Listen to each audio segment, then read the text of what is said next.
My first video. I'm Kamran Ahmed and you are on Autofiles Galaxy. If you like my video, please subscribe and like. Let's go. Let's start the video. Today we talk about a Skoda Slavia 1.5 DSG. It also comes with 1 liter manual transmission and auto transmission both. Auto transmission is a torque converter basically, which is 6 speed, and manual is also a 6 speed. And in 1.5 liter now we get a 1.5 DSG, but कुछ समय पहले तक हमें 1.5 में भी manual मिलता था। अब उन्होंने मैनुअल डिसकंटिन्यू कर दिया स्लाविया का 1.5 में। अब वो केवल दे रहे हैं 7 speed DSG dual clutch transmission, वो भी dry clutch, not a wet clutch. DQ250, DQ200, DQ250 no. Skoda Slavia sedan has generate positive. Skoda Slavia अपनी एक लुक्स के लिए जानी जाती है, अपनी एक ड्राइविंग डायनामिक्स के लिए जानी जाती है, क्योंकि बिकॉज दैट्स जर्मन, इसलिए वो अपनी ड्राइविंग डायनामिक्स, अपने लुक्स, अपने रिफाइंड इंजन, जो कि इंजन उनका दोनों ही इंजन जर्मनी से इंपोर्ट होता है, जो इंडिया में दोनों ही नहीं बनते। ये उनकी वो गाड़ी है जो इंडिया में लोकलाइज मैन्युफैक्चर है, बट गियरबॉक्स और इंजन उनका दोनों ही जर्मनी से इंपोर्ट होता है। DSG वाला मैनुअल का भी मैं कुछ बता नहीं सकता कि वो कहाँ से इंपोर्ट होता है। Okay, let's go. अब हम उसके ड्राइविंग एक्सपीरियंस के बारे में बात करेंगे। वो मतलब ड्राइव करते वक्त ऐसा लगता है कि जैसे कि एक आदमी स्पोर्ट्स कार में बैठा हो, not a regular sedan. Sedans का तो वैसे ही कल्चर खत्म हो रहा है, बट वो एकदम लगता है कि जैसे कि आदमी उसमें एक स्पोर्ट्स कार में बैठा हो, not in a regular sedan. Steering का फीडबैक एक MM आप काट के देख लीजिए। वो गाड़ी मैंने चला के रखी है, नहीं चला तो नहीं रखी है भाई, ये झूठ बोल रहा था। वो गाड़ी अपने एक MM, मतलब आप उसका स्टीयरिंग 1 MM भी करते हैं तो आपको उसका फीडबैक मिलता है। जैसे कोरियंस को आप देख लीजिए, जापानीज को देख लीजिए, उनकी उतने फीडबैक नहीं मिलता। मैंने कोरियन चलाई हुई है, जापानीज चलाई हुई है, इनकी स्टीयरिंग उतना अच्छा फीडबैक नहीं होता। हाँ, ये मैंने चलाई हुई है भाई, मत देख भाई, मैंने चलाई हुई है भाई, मान लेते हैं। तो ये फिर एक बात हो जाती है। Ride quality no one can match.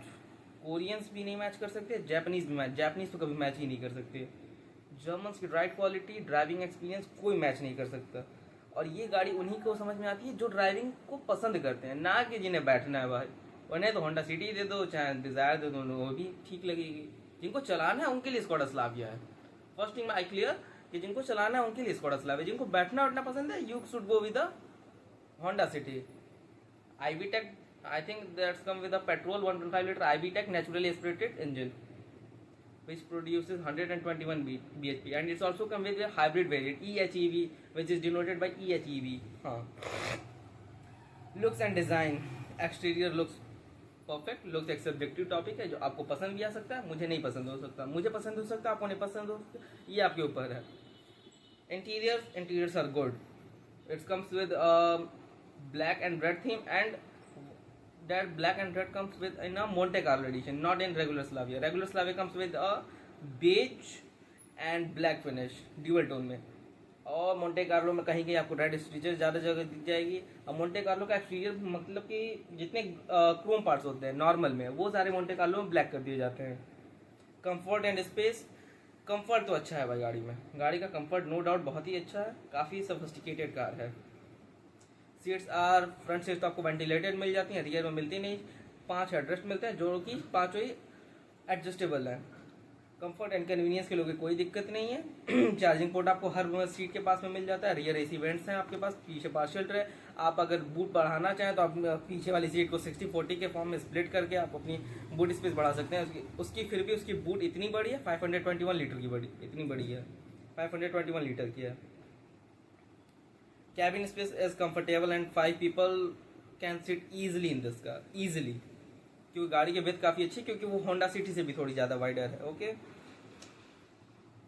Ventilated seat के बारे में हमने बात कर ही ली। और ये लोअर वेरिएंट में वेंटिलेटेड सीट नहीं आते हैं, और वो सीट्स फैब्रिक होते हैं। जैसे कि 1 लीटर के वेरिएंट्स में ये सीट वेंटिलेटेड नहीं है, लेदर भी नहीं है, वो फैब्रिक सीट्स हैं। फैब्रिक सीट्स थोड़ी मेंटेन करने में टफ होती है, बाकी फैब्रिक सीट्स आर ओके।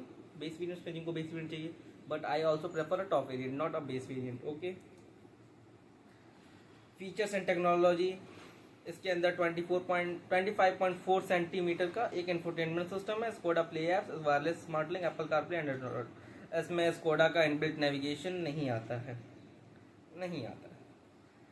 इसमें wireless Apple CarPlay and Android auto both, दोनों ही हैं वायरलेसली।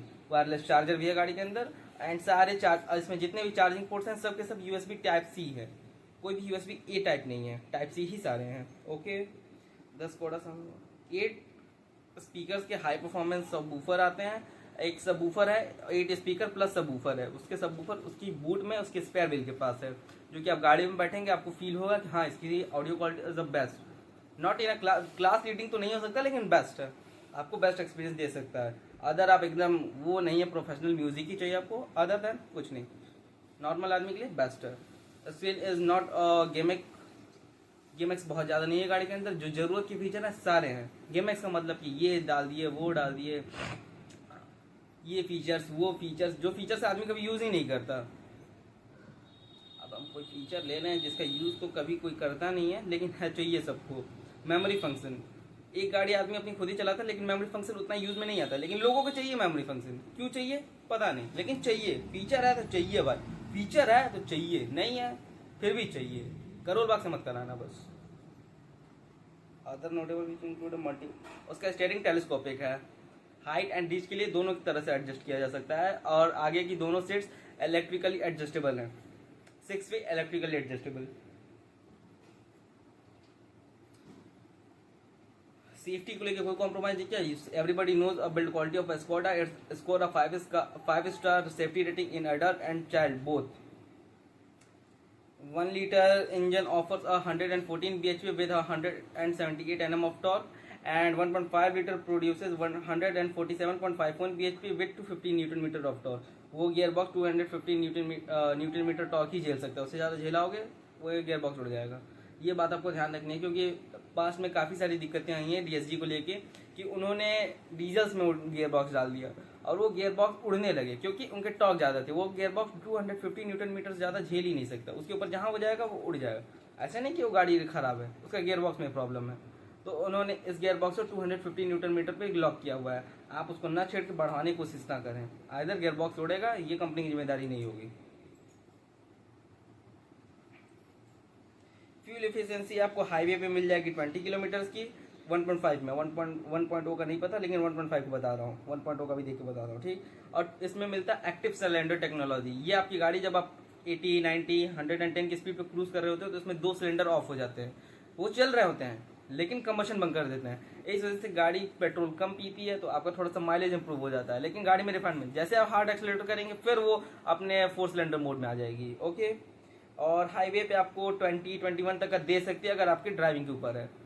सिटी में आप हार्डली 11, 12, 13 मैक्सिमम निकाल पाओगे, और नॉर्मल सिटी यूजर में 15, 16। अदर आप हाईवे पे 18+ सोच के चलिए उस गाड़ी के साथ आराम से। वो इंजन ऐसा है कि आप अगर चाहें तो उससे 1 की भी माइलेज निकाल सकते हैं, कोई बड़ी बात नहीं। स्पोर्ट्स मोड में डालिए, फर्स्ट गियर लगाइए और 6500 RPM तक खींचते हुए चलिए हर गियर में। वो गाड़ी 1-2 का भी माइलेज दे दे तो आप अपने आप को चलिए मान लीजिएगा कुछ ऐसा इंजन है, लेकिन वो 20 तक का भी माइलेज निकाल सकता है अगर आप उसको स्मूथली चलाएं, नॉर्मल आदमी की तरह चलाएं। अनटिल और अनलेस आप कार एंथुसियास्ट ना हो, हर कोई तो होता नहीं मेरी तरह भाई, पेट्रोल भले कितना भी चल जाए भाई, कार एंथुसियास्ट होना जरूरी है। And 1 liter engine is a 3 cylinder engine, not a 4 cylinder engine, 1000 cc turbocharged. All engines are comes with in a VAG group, means Volkswagen group, are a turbocharged engine। अब उनके पास तो I don't think कि कोई naturally aspirated engine बचा है। पहले तो Vento and rapid में तो पता नहीं, वेंटो एंड पोलो में आया करता था। अब तो Volkswagen ग्रुप के पास कोई, हमको नहीं लगता कि, मुझे नहीं लगता कोई भी नेचुरली एस्पिरेटेड इंजन बचा भी है, केवल उनके पास टर्बोचार्ज ही है। और स्कोडा के पास भी सारे टर्बोचार्ज इंजन है। काइलैक, इनफैक्ट इनकी काइलैक भी टर्बोचार्ज है। ऑन रोड प्राइस आपको 11.87 लाख से चालू हो जाता है ऑन रोड, और 21.05 लाख तक प्रेस्टीज मॉडल के जाता है। इसमें वेरिएंट्स आते हैं आपके, वेरिएंट्स के बारे में कल बात करेंगे। ओके, अब कंक्लूजन ये है कि ये गाड़ी किनको लेनी चाहिए? जिनको गाड़ी चलाने में फन हो, जिनको गाड़ी अगर सिटी यूजेस के लिए ली है, 80% सिटी में चलानी है और 20% हाईवे पे, वो जाएं 1 लीटर इंजन के साथ, क्योंकि 1 litre engine is enough power, have enough power to, camera गिर गया भाई अभी चल रहा है। 1 litre have 115 bhp is not less, बहुत कम नहीं होता, बहुत ही ज़्यादा होता है। आप चाहें तो 1 लीटर इंजन 80% अगर सिटी यूजेज है, 20% हाईवे पर, आप 1 लीटर इंजन के साथ चाहिए। अगर आपकी सिटी में आपको स्पीड 80-90 पे रेगुलर चलती है, तब आप जाइए 1.5 के साथ। 1 लीटर कहीं ना कहीं फील होता है कि काश 1.5 ले लेता मैं, 1 लीटर में आपको ये फील होना जरूरी है, पक्का फील होगा। इसलिए आप जाइए 1.5 के साथ। मेरी हमेशा रेफरेंस है कि आप हमेशा टॉप मॉडल के साथ जाइए, मिड मॉडल के साथ भी मत जाइए। और ना आप करोल बाग जाएंगे मिड मॉडल के साथ, मिड मॉडल घर लाएंगे और करोल बाग चले जाएंगे। इसलिए टॉप लाइए, सारे फीचर्स मिलेंगे गाड़ी के अंदर, आप आराम से एंजॉय करिए मस्त। थोड़ा बजट एक्सटेंड होगा लेकिन करिए आप, आपको सेफ्टी भी अच्छी मिल जाएगी, आप करोल बाग से काम कराने से बच जाएंगे। वरना आपके अंदर ये फैक्टर जरूर आएगा कि बेस मॉडल ले लेता हूँ, 2 लाख रुपए में तो करोल बाग में कर ही देंगे। करोल बाग वाले क्या नहीं करेंगे वो आप ही जानते हैं, कैसे क्या करते हैं, कपलर टू कपलर बोल के क्या क्या करेंगे वो।